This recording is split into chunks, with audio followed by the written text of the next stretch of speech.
As instituições sociais podem ser empreendedoras? Não só podem, como devem, né?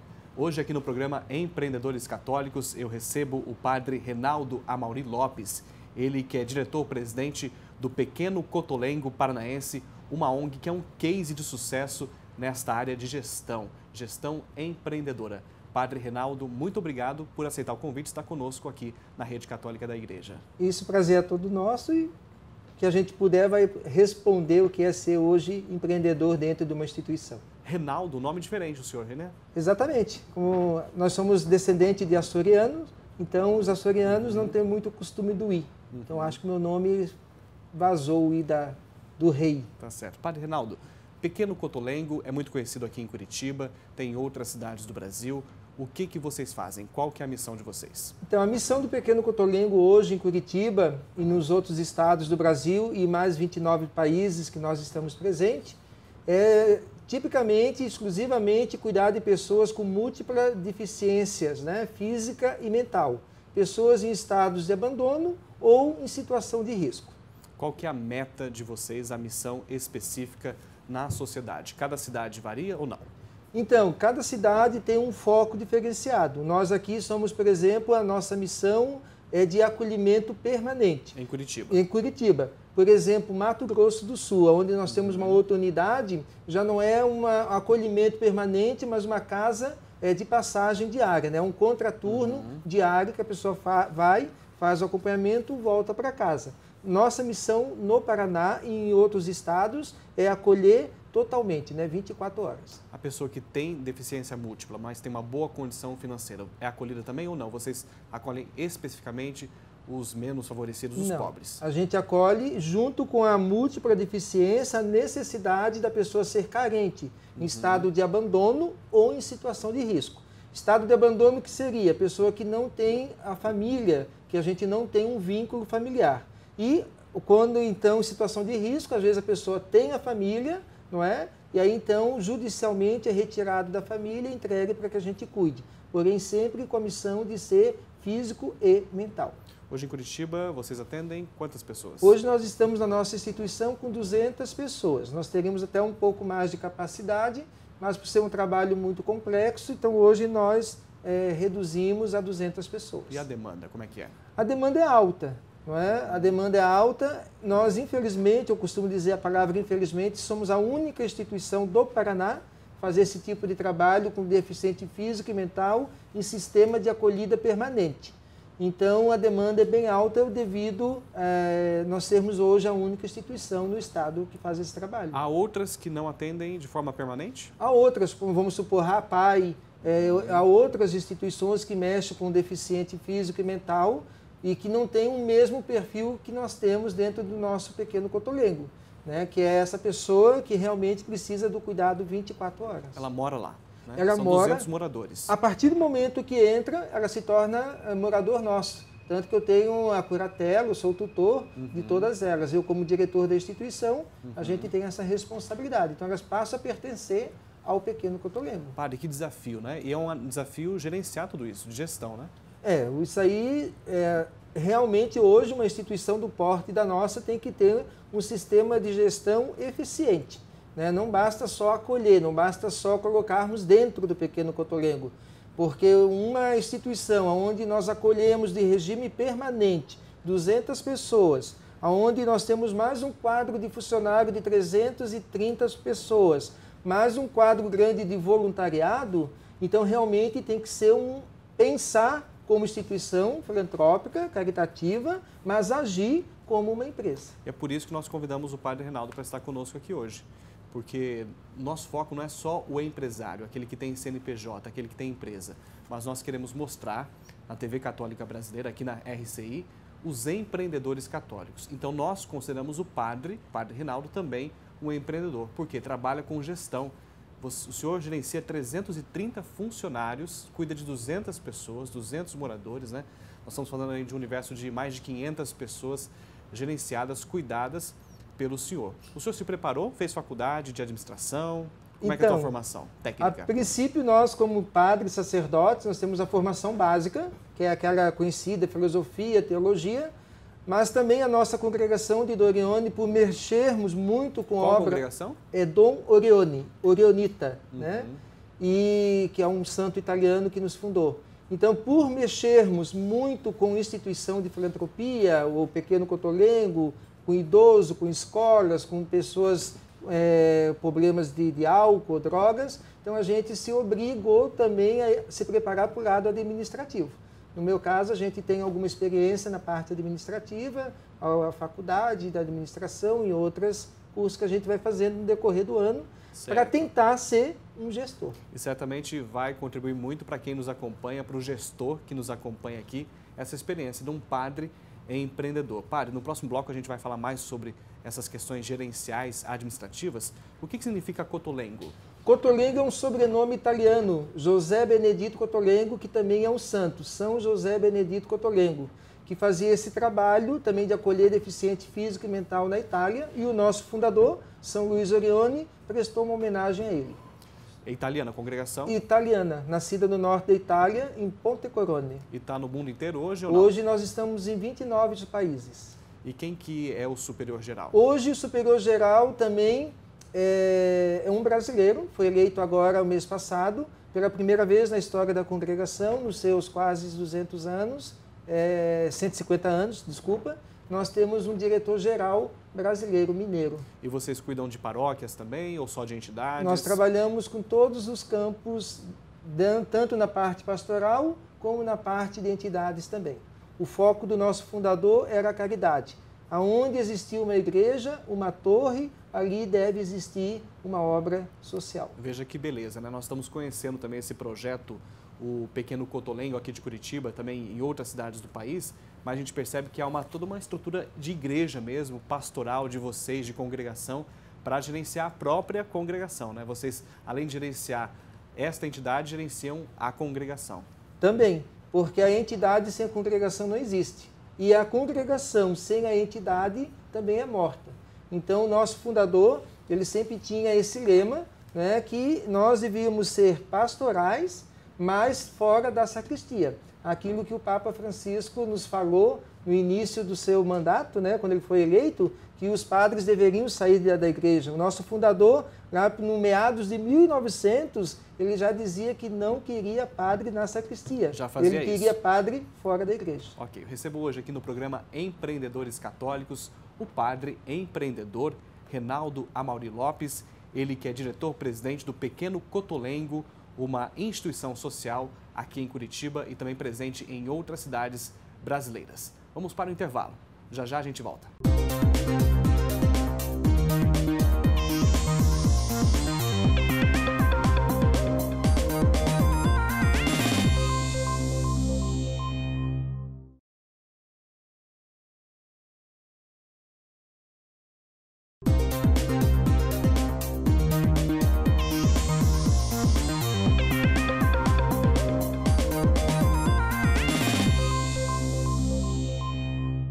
Hoje, no programa Empreendedores Católicos, pela Rede Católica da Igreja para todo o Brasil, eu recebo o padre empreendedor Reinaldo Amaury Lopes, ele que é diretor-presidente do Pequeno Cotolengo Paranaense, aqui em Curitiba.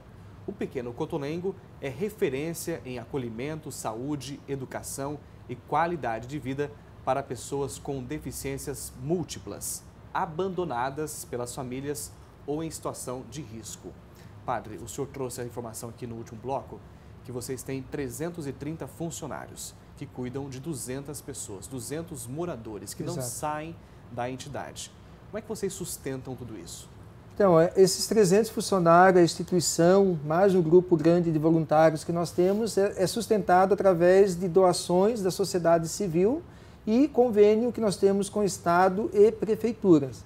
Então, hoje, realmente, o que mantém o Pequeno Cotolengo, a instituição, é a sociedade civil que doa 80% daquilo que nós precisamos, através de doação com dinheiro, doação de alimentos, roupas, móveis usados, bazares que a gente realiza. Então, hoje, a manutenção desses 320 funcionários, 330, mais 200 moradores, é através de doação realmente. Hoje, qual que é o custo mensal para se manter a obra? O custo mensal hoje de um morador está em torno de R$ 6.500. Hoje a instituição precisa captar todos os meses uma média de 1.400.000, 1.500.000 para que ela sobreviva. Porque além do acolhimento, nós temos a área de saúde, que é muito cara. Tem o quê? Médico, fisioterapeuta? Nós temos médico, fisioterapeuta, nós temos 3 especialidades lá dentro. Fisioterapeuta, fono, psiquiatra, neuro, não é? Hidroterapia, ecoterapia. Então, tudo o que envolve no tratamento da pessoa, nós temos dentro do Pequeno Cotolengo. Depois também temos na área educacional uma própria escola. Dos nossos 200 moradores, 168 são inclusos no Estado como estudante, na questão do ensino fundamental especial. Então, quer dizer, é toda uma complexidade que nós precisamos estar trabalhando para que realmente não se torne só uma casa de acolhida, mas se torne uma comunidade de vida permanente. E para que os moradores tenham um desenvolvimento efetivo, sustentável também, né? Efetivo e sustentável. Boa parte dos moradores, eles fazem alguma terapia. Nós temos, por exemplo, a panificadora, que se chama, onde a gente tem um curso de panificação, os nossos moradores participam, produzem o pão para a instituição e, ao mesmo tempo, ocupa a mente, né, do nosso morador, dando para eles espaço para eles desenvolverem outras qualidades escondidas. Mesmo com as limitações físicas? Mesmo com as limitações físicas. Veja bem, a limitação física não é problema para eles, é problema para nós. Agora eu me lembrei de uma outra situação social, né? Dos detentos, né, padre? Quantos detentos presidiários aí estão parados, né, nas prisões, nas delegacias e não trabalham, não é verdade? E a gente tem um exemplo aqui que o senhor nos traz de pessoas que têm limitações e que trabalham, né? Tem limitações, trabalham, estudam, né? Para você ter uma ideia, eles produzem tanto quanto nós, porque o ano passado o vencedor da frase de Curitiba na categoria EJA, que é o ensino das jovens e adultos, que nós temos alguns que são incluídos nesse projeto EJA, era a nossa moradora que ganhou o concurso da melhor frase de Curitiba. O que significava Curitiba para você? Então, quer dizer, produze tanto quanto nós. Eu costumo dizer assim, o diferente somos nós, né? Eles são os normais. A gente que olha eles de forma um pouco diferenciada, que é de uma forma errada de olhar. Padre, o senhor como gestor, qual que é o relacionamento do senhor, da entidade, com os órgãos públicos? Porque vocês acabam fazendo o papel do Estado, né? Exatamente. O nosso relacionamento com o órgão público ele tem que ser muito próximo. Por quê? Porque como uma instituição, nós temos determinados valores, determinadas metas e determinado modo de agir. Uma também porque nós somos católicos, temos uma visão cristã e o Estado ele é totalmente laico, né? E o Estado, quando ele determina alguma coisa, o Estado que eu falo é o geral, não é o Estado do Paraná, o município Curitiba, o Estado. Governo, a legislação, quando nos olha, ela nos olha simplesmente como uma instituição que acolhe. Não é? Então, quer dizer, é fácil quem está em cima determinar determinada lei, determinada norma, sem saber o que acontece dentro da instituição. Então, geralmente, a gente tem que estar muito próximo deles, porque toda hora, todo instante, né, nós temos mudança de legislação. E de um gestor público para o outro, de um técnico público para o outro, né, muda também o estilo de visão. Então, aquele que acha que isso aqui tem que ser azul, né, o outro acha, não, mas o azul aqui fica escuro o quarto, tem que ser branco. Então, a gente tem que ter uma proximidade e um jogo de cintura assim, muito grande com o órgão público. E é sempre não temos problema com eles forte, mas nós temos que estar muito próximo. E é sempre um desafio das duas partes, né? Tanto para o gestor público quanto para vocês, entidades. Porque às vezes a gente sabe que o gestor tem boa intenção também, mas alguma medida acaba atrapalhando vocês no dia a dia. Exatamente. Algumas medidas, às vezes, não é cabível para o tipo de instituição. Quando vamos pegar o Estatuto da Criança e do Adolescente, para uma instituição como a nossa, que é única assim, no tratamento físico e mental, é diferente para uma instituição que mexe com criança que é retirada da família por maus tratos, que não tem nenhuma deficiência. Então, às vezes, aquilo que é aplicado para aquela criança que está numa instituição passageira é diferente para aquela criança que está no órgão, numa instituição permanente como a nossa. Então, é esse malabarismo que a gente, como gestor institucional e público temos que estar fazendo e conversando. E aí entra o trabalho de comunicação, de relações públicas, né? De interferência política, de negociação política, que vocês certamente fazem também. Fazemos muito. Nós temos que legítimo isso, né, padre? É legítimo e precisamos, é legítimo, honesto e precisamos. Né? Muitas vezes nós precisamos recorrer a alguma pessoa, até de nível superior, para poder mostrar àquele órgão público que eles estão nos pedindo não é algo viável para a nossa instituição. Então, às vezes, a gente recorre também para que aquele gestor público venha até a nossa instituição e entenda o porquê que determinada norma não cabe conosco, ou vice-versa também. Padre, qual que é o maior desafio hoje de vocês, como entidades beneficentes? O relacionamento com o setor público ou a captação de recursos? A captação de recursos, com toda certeza. Porque hoje, como eu disse, uma instituição do porte da nossa, que precisamos captar mensalmente uma média de R$1.500.000, eu ter que captar 80%, né? Quer dizer, 80% eu não tenho certeza de onde vem esse mês. Então, cada mês, cada dia, cada momento é uma ideia diferente que a gente tem que estar pensando para de onde tirar. Então, hoje, o órgão público, a gente senta, conversa, eles nos ouvem, a gente ouve eles e tentam nos ajudar. Agora, a captação, a manutenção é muito difícil. Ok. No próximo bloco a gente vai falar como é que o padre gerencia todas essas questões, essa pressão grandiosa que é captar mais de R$1 milhão por mês, aí, né? 80% desse valor, para financiar uma obra que cuida de 200 pessoas com limitações que precisam aí de um cuidado muito mais especial do que o comum. Vamos para o intervalo, daqui a pouco a gente volta a falar com o padre Reinaldo Amaury Lopes, empreendedor católico.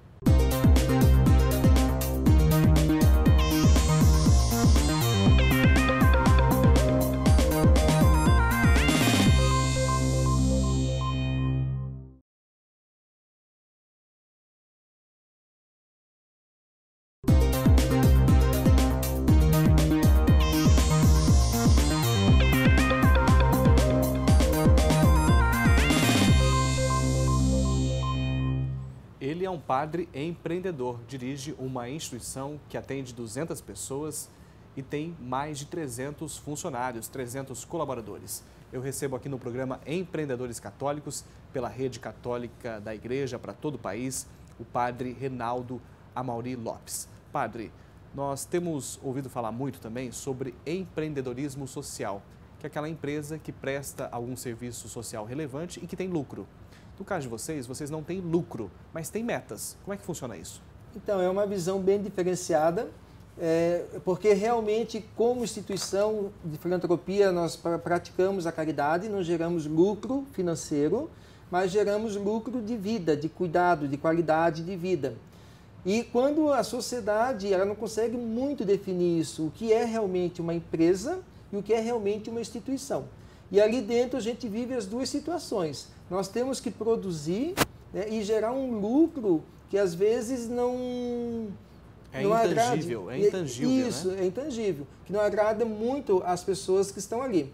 Então, como é que nós vimos trabalhando com os nossos funcionários, nossos colaboradores? Então, você trabalha num banco, por exemplo, a sua meta no banco é adquirir cliente ou, como gerente, ter uma quantia X de dinheiro em caixa no final do ano. É algo mensurável. Algo mensurável. A nossa não, nós precisamos captar, nós precisamos trabalhar, recolher alguma coisa para que realmente a nossa meta seja atingida, que é o cuidar das pessoas abandonadas.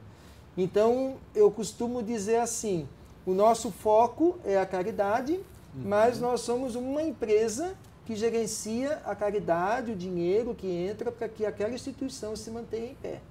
Então, quer dizer, o lucro nosso sempre é a qualidade de vida, que é mais difícil para um funcionário, para uma pessoa entender da parte administrativa, sobretudo, né? Vocês têm apoios externos? Vocês contratam consultorias? Vocês trazem pessoas para inovar o sistema de gestão? Como é que o senhor trata essa questão ali, gerenciando 300 pessoas todos os dias, com as suas metas específicas, desde o médico até o telemarketing? Veja, tudo funciona como um relógio dentro da instituição, como uma empresa realmente. nós temos todos os departamentos instituídos que uma empresa normal precisa ter, desde o RH, financeiro, contabilidade, controladoria, hotelaria, tudo, né? Então, quer dizer, a gente precisa ter essa instituição formada na forma de gestor atual. Então, com isso, a gente busca também qualificação junto a órgãos públicos ou então a mesmo auditorias, consultorias de empresas que vêm, que nos ensinam a parte burocrática, que nos ensinam a parte administrativa. Então, isso hoje realmente, para uma instituição se manter em pé, tem a necessidade. Nós precisamos estar atualizado naquilo que a sociedade civil nos pede, aquilo que a sociedade pública nos pede também. Então, isso são treinamentos constantes na área da saúde, na área da educação, na área administrativa, na área financeira. Então, quer dizer, nós precisamos estar sempre nos aperfeiçoando e nos atualizando. E uma informação que nós temos aqui é que vocês estão em processo de certificação pelo SEBRAE. Exatamente. Como a gente vê a necessidade de agirmos realmente como uma empresa, para que não venha futuramente quebrar financeiramente, então o SEBRAE hoje está sendo um parceiro nosso, junto com a Fundação Nacional de Qualidade, onde nós estamos buscando qualificação na excelência de gestão. Que bacana. Então isso é muito importante para nós. Então também no Brasil nós estamos sendo a primeira empresa do terceiro setor a buscar esse prêmio. É um desafio para nós como instituição empreendedora e é também um desafio para o próprio SEBRAE, para a própria Fundação Nacional de Qualidade, que está trabalhando e aprendendo conosco também. Porque não estão acostumados a lidar com o terceiro setor também, né? Com o terceiro setor. Sempre, toda e qualquer empresa, quando a gente fala empresa, a gente vê um cifrão na frente, né? O lucro da empresa é o dinheiro. O lucro de uma instituição do terceiro setor é a qualidade de vida. No caso do Pequeno Cotolengo, há um lucro, há uma sobra, um superávit anual, mensal ali, mas é revertido na própria instituição. Essa é a diferença, né? Ao invés de ir para o bolso do gerente, do dono da empresa, vai para a obra novamente. Em vez de ratear com um número X de sócios, então ali fica que nós também, como empresa, nós precisamos ter uma válvula de escape, como por exemplo, esses últimos meses, o último ano, tivemos uma queda na arrecadação. Então, a gente tem que ter uma válvula de escape. Por que, padre, queda? Por causa da crise? Por causa da crise. Então, as pessoas pararam de doar, como a gente vive de doação, de roupas, móveis, até mesmo no telemarketing, através do dinheirinho que a pessoa dá.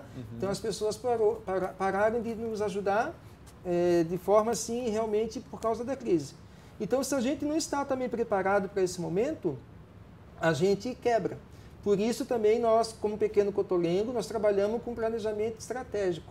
Nós temos meta, cada setor tem a sua meta. Anual, bianual, vocês fazem como? Mensal, semestral e anual. Né? E depois temos a meta para cada 3 anos e para cada 10 anos. Hoje, por exemplo, nós temos um planejamento, o que o Cotolengo quer ser daqui a 10 anos. Então, todo ano a gente fecha as nossas metas, vê o que nós conseguimos atingir e renovamos. Né? Sempre com essa perspectiva, né? De curto, médio e longo prazo. Nós, daqui a 10 anos, nós precisamos aonde queremos chegar. E vão chegar. Né? Se Deus quiser. Se Deus quiser. Estamos aí há 51 anos. Sabe, padre, gostei muito desse assunto aqui da certificação do SEBRAE, né? Dessa instituição que o senhor falou, porque isso motiva também as outras entidades católicas a procurarem, né? Pode procurar, pode querer se certificar. São várias empresas, não é só o SEBRAE. O SEBRAE, para nós, está sendo, assim, um desafio, para que realmente nós, como instituição, possamos nos manter. Porque hoje, dentro de uma empresa, ou dentro do setor hoje econômico, qual é a empresa que produz 1,5 milhão por mês? Qual é a empresa hoje que tem 300 e tantos funcionários, né? Que tem que manter mais de 500 pessoas por dia?